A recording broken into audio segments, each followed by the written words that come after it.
Betrayed by love, poison, conspiracy, revenge. Will he survive? Hey, what's good, everyone? Jake here, sitting in my old pickup, ready to tell you the wildest story of my life. Buckle up, 'cause this one's a roller coaster. I'm 34, run a construction company in Potwind, Oregon, and 3 years ago, I thought I had it all figured out. Grew up dirt poor. Rough doesn't even cover it. My dad was a laborer who drank himself into the ground, gone by the time I was 12. Mom scrubbed rich folks' houses, hands cracked and bleeding, just to keep me and my sister fed. We lived in these freezing apartments. Heat always busted. Landlords who didn't care. I wore thrift store clothes that never fit right. Felt that hunger pang like a constant shadow. Those days carved a promise into me. Never again. I clawed my way out. Worked 3 jobs through community college. Landscaping, dishwashing, whatever paid. Barely sleeping, chugging coffee like it was oxygen. Got a $5,000 loan from this old contractor who saw my hustle and took a chance on me. That was the seed for my construction business. 10 years later, I've got 40 guys on payroll, contracts in 3 states, a $4.2 million Riverside project in the works. I'm not flashy. Drive this beat-up truck. Live in a solid but simple house. Most of my money's invested because I learned early. Real security beats looking rich any day. Then I met Sarah. 3 years back at this charity event, she walks in, blonde, elegant, with a smile that could stop traffic. Said she worked in pharma marketing, seemed genuinely into me, not my bank account. I'd had women chase me before, always after my business took off, so I was skeptical. But Sarah? Different vibe. She'd split dinner bills, talk about building a real future, not just chasing status. After a year, we got married. I thought she got me. Where I came from, what I'd fought for. Man, was I wrong. Looking back, I missed so many red flags. She'd dodge questions about her family, just say they were distant, and change the subject. Weird packages showed up at the house. She'd snatch 'em up, hide 'em before I could ask. Her phone? Always face down, locked tight, and she'd get pissy if I even glanced at it. Once I suggested she quit her job so we could start a family. She snapped. Got all defensive. Should have seen it, but I was drowning in work. That Riverside deal, biggest of my career. 18 months, 70-hour weeks, pure grind. Sarah acted like the perfect supportive wife, but now I know she was playing me. It all started unraveling on a random Tuesday in September. Over breakfast, she's like, "Hey, my Lexus is making this weird clacking noise. Can you take it to the shop? I've got a big client meeting." I offer my truck, but she's all, "No way, I need to look professional." Fair enough. I drop her off downtown, head to Tommy's garage. Tommy's this Vietnam vet, been my mechanic for 8 years. Straight-up guy, never pushes unnecessary fixes, more like a friend than just a gearhead. Shop's buzzing, smell of motor oil and burnt coffee in the air. Tommy wipes his hands on a rag, flashes a grin. "How's that Riverside project, man?" We shoot the breeze. I tell him about the noise, probably a loose heat shield. He says give him a couple hours. I hit a diner nearby, crack open my laptop, buried in blueprints, emails, calls from subs about permits, suppliers about deliveries, the usual chaos of a big job. 2 hours later, my phone buzzes. Tommy's number. But his voice? Totally off. Shaky, like he's spooked. "Jake, get back here now." Line goes dead. My stomach drops. I've learned to trust my gut. I race back to Tommy's shop, heart hammering. No waiting room this time. He pulls me through the back door to his office. It's a cramped mess. Rusty file cabinets, coffee pot older than dirt, faded marine posters on the walls. He locks the door behind us. First time in 8 years. "Why the lock, Tommy? What's up?" I'm trying to keep it cool, but I'm freaking out inside. He grabs a Ziploc bag from his desk, holding it like it's radioactive. Inside. A burner phone, a small notebook, and a glass vial with white powder. His voice shakes. Tommy, the guy who's seen it all, shaking. "You can't go home after this, Jake. Found it under the spare tire in Sarah's Lexus. Hidden compartment, pro-level work. Only caught it 'cause the tire balance was off when I rotated 'em. I'm staring at this bag. Brain not processing. He opens the notebook. Sarah's handwriting. That neat cursive I'd know anywhere. Pages filled with my life, tracked like I'm some kind of mark. Dates, times, routes to the Riverside site, when I leave, when I'm back. Even how many beers I drink after a long day. Sept 15, out 6 a.m., back 8 p.m., 2 beers, crashes hard. Sept 18, supplier meetings, gone all day, perfect window. Then, Sept 22, birthday dinner, make it special, his last. Last page, in big letters, this weekend. My knees feel weak. What the hell is this? Tommy powers on the burner phone.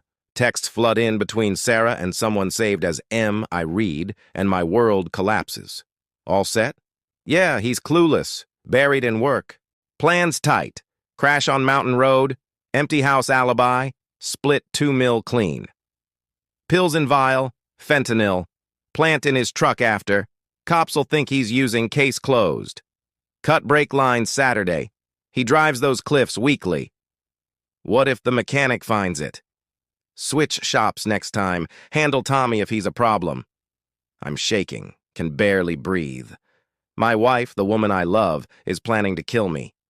Sabotage my truck, frame me as a druggie, cash a $2 million life insurance policy. That powder? Enough fentanyl to kill a dozen guys. M is Marshall Dixon, this slick project manager Sarah introduced me to months ago. Wore fancy suits, pushed shady deals I shut down. Guess he found another way to cash in. I look at Tommy. Why not call the cops now? He sits, eyes like steel. Real world's messy, Jake. She'll say you planted it. Dixon's got money for lawyers. They'll rip my story apart. You fight in court, they panic, rush the job. You're dead either way. He's right, and it chills me. So what do? Disappear. Today. Drain your accounts before she locks them. Get safe, then bury them. Shock's fading, replaced by something cold, sharp. I built everything from nothing. Poverty, dad's drinking, mom's cancer. Sarah thinks she can erase me?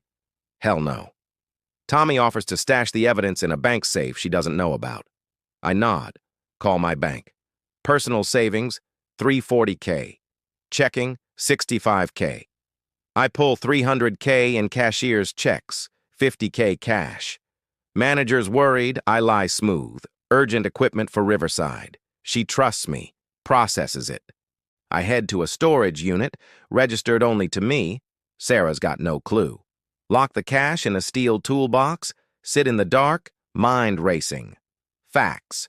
They're planning the hit for Saturday, brake sabotage, fentanyl frame, $2 million motive. Needs, safety, time, airtight evidence, total takedown. I call Hector, my foreman, loyal as they come. Hector, I'm out. Family emergency. You run Riverside 2 weeks. No questions. He pauses. Got you, boss. Sarah calls.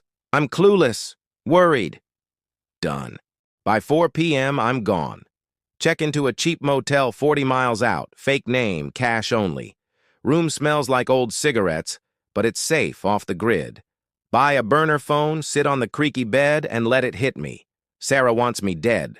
Not divorced, dead. For money. The betrayal burns worse than anything. Worse than dad's drinking, mom's cancer at 23, business backstabs. I loved her. Pictured growing old together. She saw me as a paycheck to cash out. Phone buzzes. Sarah, calling, texting. Where are you? Tommy said you got the car. I'm worried. I ignore, shut it off. Need to think, not react. Tommy's bought me time, saying the car needs a part. I start digging on Marshall Dixon. Google, public records, whatever I can access. 42, consultant, really just a deal broker skimming commissions. 2 divorces, one ex got a restraining order, called him dangerous. Drives a leased Mercedes, lives in a mortgaged condo, posts like he's bawling. Reality? Drowning in $180K debt from lawsuits. All flash, no substance. Explains the murder plot. Sarah's access to my money and policy made her his perfect partner. Sarah's past? Lies on lies. Real name: Tara Winters, born Reno. Arrested at 19 for check fraud. Charges dropped. At 23, investigated for an old rich guy's accidental CO poisoning death after he willed her $50K. No charges, but the pattern's clear. She's a predator, maybe serial. How many others? Nausea hits hard. I married a monster. Tommy texts. She's at the shop, asking questions, knows something's up. I reply, keep evidence locked. I go full ghost. Ditch my truck at airport long-term parking, buy a beat-up Honda Civic cash, grow a beard, wear thrift store clothes. Watch Sarah from a distance. She's frantic, making calls, face tight with stress. Files a missing person report, plays the worried wife for cops. I hack our home Wi-Fi, old security cams I installed, catch her pacing on the phone. He's gone, Marshall. Truck's at the airport, no flight records. Marshall, faint. Maybe he knows. How? Compartment was perfect. Mechanic? Said he was normal. He took $300K. Our money. They're cracking and I'm grinning. Hire a PI, Rick, who owes me big. In a week, he's got a dossier on Dixon. Pattern: 3 rich women in 5 years, shady outcomes. One husband died in a boat accident. Another's wife left broke after divorce. Meet one victim, Christine, in a park. She's 50s, pretty but guarded. Dixon destroyed me. Charmed me into an affair. Husband dies in a mountain crash. Brake failure. Cops called it an accident. Dixon cons me into splitting $500K insurance I didn't know about, then ghosts. He's a killer, stop him. Her story's too familiar. Dixon's a serial con, maybe worse. I call my lawyer, Rebecca, sharp as a tack. Prep a sealed envelope. Open if I die or vanish. She's cautious, but gets it done. I document everything. Tommy's find, texts, Dixon's past, Sarah's real identity, photos. If I go down, this'll speak for me. I'm not just surviving. 2 weeks in, I'm ready to move. I've got cash, evidence, time, and the element of surprise. Sarah and Marshall think they're hunters. I'm about to flip that script. I call Sarah from my burner, voice faked to sound panicked. It's me. Don't say my name. They're after me. Meet me alone, old Riverside site, midnight. No one else or I'm screwed. She hesitates, then, okay, you're scaring me. I'll be there. Hook set. The Riverside site's my turf, half-built, perfect for a trap. Night before, I rig it with wireless cams and mics, hidden to catch every word, every move. I need a confession on tape, something cops can't ignore. Midnight comes. Sarah pulls up, not alone. Marshall's with her, smug in his suit. Better than I hoped. They think they're pulling their own play with her as bait and him as muscle. I play a pre-recorded clip through a speaker. I'm on the 3rd floor. Come up. They climb, cautious, flashlights cutting the dark. I kill the main lights. Emergency reds kick on, eerie as hell. Then I speak real voice through another speaker. I know everything, Sarah. Burner phone, murder plan, Marshall Dixon, all of it. She freezes. Marshall grabs her arm. We gotta bounce. Too late, I boom. Cops are coming, evidence sent. It's a bluff to crack 'em. Marshall snaps. Idiot, that compartment wasn't safe. Sarah, I did it perfect. If he sent proof, we're done. Stick to the story, he's paranoid, set it up. Got enough. I flip on industrial lights, blinding white. You're not smart, it's all recorded. Marshall's face twists. He pulls a gun. Sarah gasps. What are you doing? Fixing this, he snarls. End him, we split. I dive behind a concrete pillar as he fires, 3 shots ricocheting off steel beams. I'd rigged a tripwire across the stairs, basic construction cable, invisible in the dim light. Marshall charges, hits it, crashes hard, gun skidding away.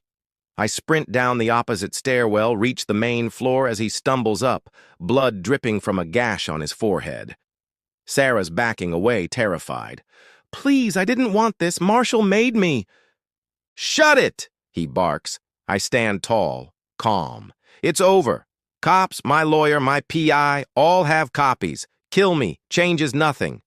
Sirens wail outside. Rick called the police, right on cue. Marshall lunges for his gun.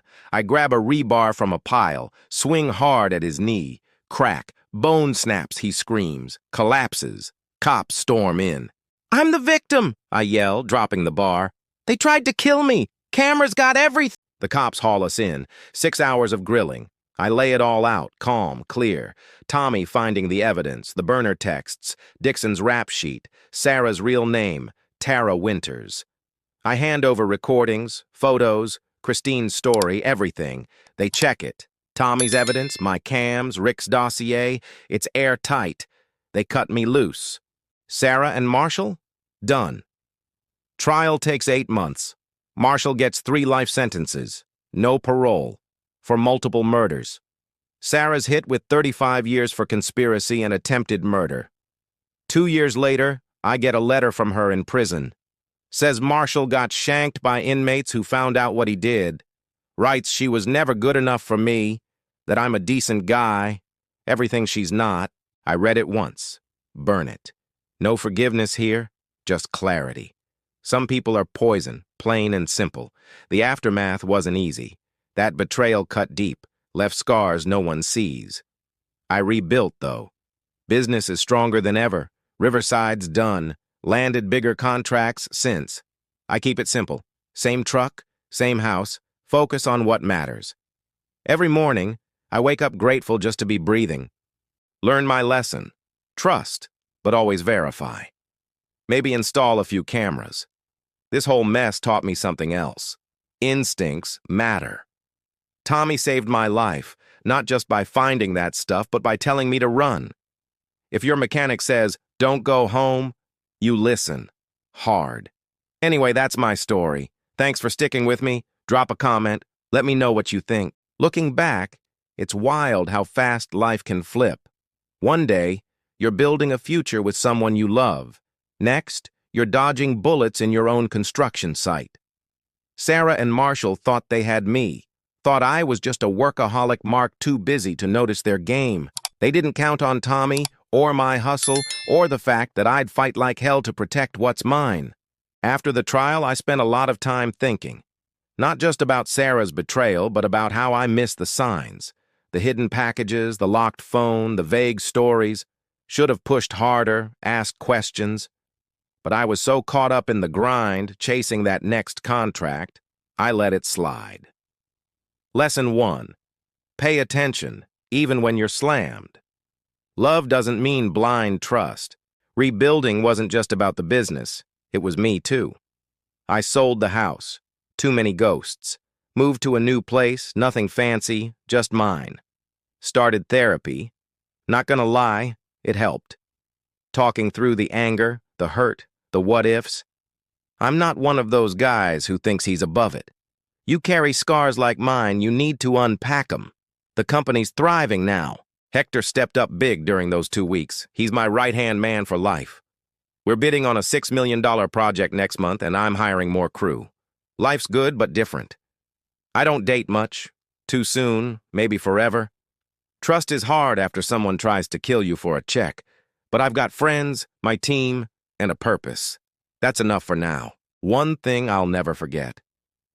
The moment I stood in that storage unit, cash locked away, planning my next move, it wasn't just about surviving, it was about winning. Sarah and Marshall thought they could erase me, take everything I built. Instead, I turned their game upside down. Those cameras, that tripwire, the rebar swing, it wasn't luck. It was me refusing to lose. If I could tell you one thing, it's this. Listen to your gut. Tommy's voice on that phone shaking, telling me to come back. It saved me. If someone you trust says something's off, don't brush it off. Check it. Double-check it. And yeah, maybe hide a camera or two. Life's too short to play naive. Thanks for hearing me out, y'all. This story's heavy, I know, but it's real. Drop a comment. What would you have done? Hit that like button if you're glad I made it out, and subscribe for more, though I hope my next story's less insane. Stay safe, stay sharp, and I'll